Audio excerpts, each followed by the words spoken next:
ಎಲ್ಲಿಯವರೆಗೆ ಮೋಸ ಹೋಗುವವರು ಇರುತ್ತಾರೆಯೋ ಅಲ್ಲಿಯವರೆಗೆ ಮೋಸ ಮಾಡುವವರು ಇದ್ದೇ ಇರ್ತಾರೆ ಎನ್ನುವುದಕ್ಕೆ ರಾಯಚೂರು ಜಿಲ್ಲೆ ಲಿಂಗಸಗೂರು ತಾಲೂಕಿನ ಗೋರುಗುಂಟಾದಲ್ಲಿ ನಷ್ಟ ಹೊಂದಿದ ರೈತರೇ ಇದಕ್ಕೆ ಸಾಕ್ಷಿಯಾಗಿದ್ದಾರೆ. ಹೌದು, ಈ ಪ್ರಕರಣ ಏನು ಅಂತೀರಾ? ಈ ಸುದ್ದಿಯನ್ನು ಸ್ವಲ್ಪ ಓದಿ ನಿಮಗೆ ಮನ ಕಲಕುತ್ತದೆ.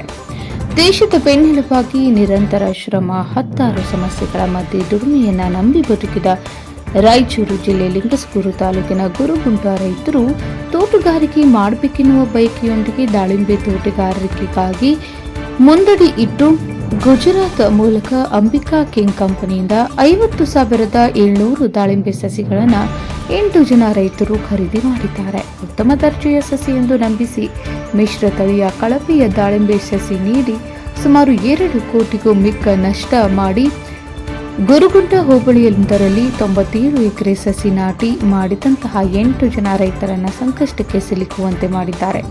ಸಸಿ ನಾಟಿ ಮಾಡಿದ ವರ್ಷದ ನಂತರ ಈ ಮಿಶ್ರ ತಳಿಯ ಅಸಲಿಯ ಬಣ್ಣ ಹೊರಬಿಟ್ಟಿದೆ.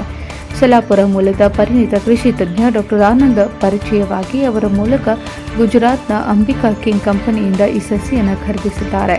ಮಾರುಕಟ್ಟೆಗೆ ಮಾರಾಟಕ್ಕೆ ಇದನ್ನು ಕೊಂಡೊಯ್ದರೆ ದೊಡ್ಡ ಗಾತ್ರ ಹಾಗೂ ಸಿಹಿ ರಸಭರಿತವಲ್ಲದ ಈ ಹಣ್ಣನ್ನು ಖರೀದಿಸಲು ಖರೀದಿದಾರರು ತಿರಸ್ಕರಿಸುತ್ತಾರೆ. ಈ ದರ್ಜೆಯ ಹಣ್ಣನ್ನು ಕಸಕ್ಕೆ ಹೋಲಿಸಿ ಬೆಲೆ ಕಟ್ಟುತ್ತಾರೆಂದು ತಮ್ಮ ಅಳಲನ್ನು ತೋಡಿಕೊಳ್ಳುತ್ತಾರೆ.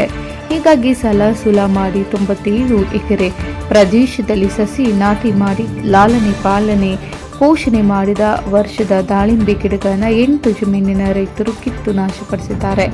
ಸಸಿ ಖರೀದಿ, ಕೂಲಿಗಾರರ ವೆಚ್ಚ, ಗೊಬ್ಬರ, ಕ್ರಿಮಿನಾಶಕ, ಔಷಧಿ ಪ್ರತಿ ಎಕರೆಗೆ ಒಟ್ಟು 2.5 ಲಕ್ಷ ರೂಪಾಯಿಯಿಂದ 3 ಲಕ್ಷ ರೂಪಾಯಿವರೆಗೆ ಖರ್ಚಾಗಿದೆ.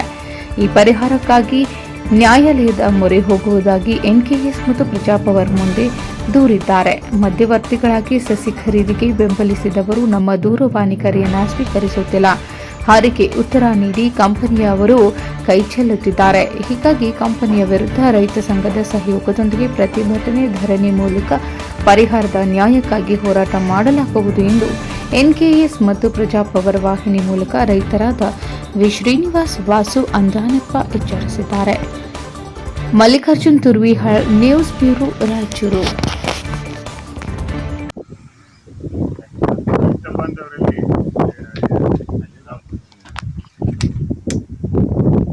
ಗುರುಗುಂಟ ಹೋಬಳಿ ಲಿಂಗಸೂರು ತಾಲೂಕು ರಾಯಚೂರು ಡಿಸ್ಟಿಕ್. ನಾವು ದಾಳಿಂಬೆ ರೈತರಾಗಿರೋದು 15 ವರ್ಷದಿಂದ ನಾವು ಈ ಕೃಷಿಯಲ್ಲಿ ಬೆಳಗಿದ್ದು ನಮಗೆ ಭಗವಾನ್ ವೆರೈಟಿಯನ್ನ ನಾವು ಬೆಳೆಸುತ್ತಾ ಬಂದಿದ್ದೇವೆ. ಅದರಲ್ಲಿ ಟಿಶ್ಯೂ ಕಲ್ಚರ್ಸ್ ಬಂದು ಶರತ್ ಕಿಂಗ್ ಅಂತೇಳಿ ಒಂದು ತಳಿಯನ್ನು ನಾವು ಆಯ್ಕೆ ಮಾಡ್ಕೊಂಡಿದ್ವಿ.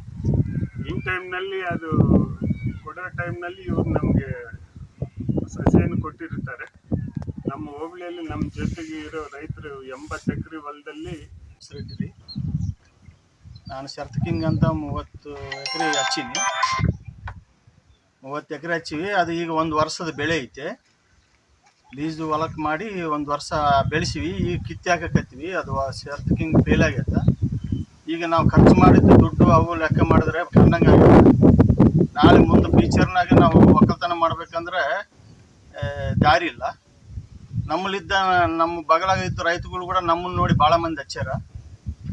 ಅವರು ಕೂಡ ನಮ್ಮನ್ನು ನೋಡಿ ಪಾಪ ಸಣ್ಣ ಸಣ್ಣ ರೈತರು ಯಾವತ್ತು ದಾಳಿಂಬೆ ಬೆಳೆ ಬಗ್ಗೆ ಗುರ್ತಿಲ್ಲ ಅಂಥವರೆಲ್ಲ ಬಂದು ಹಚ್ಚಾರ. ಅವರೆಲ್ಲ ಲಾಸ್ ಆಗ್ಯಾರ. ಈಗ ಅವ್ರಿಗೆ ನಮಗೆ ಎಲ್ಲ ನ್ಯಾಯ ಸಿಗಬೇಕು. ಇಲ್ಲಾಂದ್ರೆ ರೈತರು ಆತ್ಮಹತ್ಯೆ ಮಾಡ್ಕೊಳೋ ಪರಿಸ್ಥಿತಿನಾಗ ಇದ್ದಾರೆ ಎಲ್ಲರೂ. ಯಾರನ್ನ ಕೇಳೋಕ್ಕಿಲ್ಲ, ದಾರಿ ಇಲ್ಲ. ಯಾವ ಕಂಪ್ನಿ ಅವನಿಗೆ ಫೋನ್ ಎತ್ತಲ್ಲ. ಆಮೇಲೆ ಏಜೆಂಟ್ಗಳು ಯಾರೋ ಕೊಡಿಸ್ಯಾರ, ಅವ್ರನ್ನ ಯಾರನ್ನ ಕೇಳಿದ್ರೆ ಕೇಸ್ ಮಾಡಿ ನೀವು ಅಂತಾರೆ.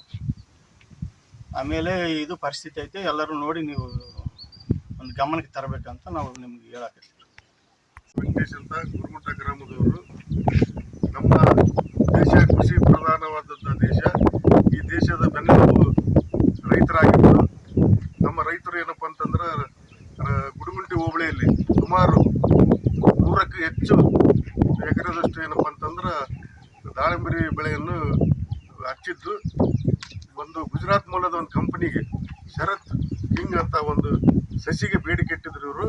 ಆ ಕಂಪನಿ ಏನಪ್ಪ ಅಂತಂದರೆ ಯಾಮಾರಿಸಿ ಶರತ್ ಕಿಂಗ್ ಬದಲು ಅಂಬಿಕಾ ಕಿಂಗ್ ಅಂತಂದು ಏನಪ್ಪ ಅಂತಂದ್ರೆ ಸಸಿ ಕೊಟ್ಟು ಅಲ್ಲಿರ್ತಕ್ಕಂಥ ಸೈಂಟಿಸ್ಟ್ಗಳು ಮತ್ತು ಟೆಕ್ನಿಷಿಯನ್ಗಳು ಮತ್ತು ಅಲ್ಲಿರ್ತಕ್ಕಂಥ ಡಾಕ್ಟರ್ಗಳು ಎಲ್ಲರೂ ಈ ಒಂದು ಅಂಬಿಕಾ ಕಿಂಗ್ ಏನಪ್ಪಾ ಅಂತಂದ್ರೆ ಅದು ಶರತ್ ಕಿಂಗ್ ಅಂಬಿಕಾ ಕಿಂಗ್ ಸೇಮ್ ಅಂತ ಹೇಳಿದ್ರು.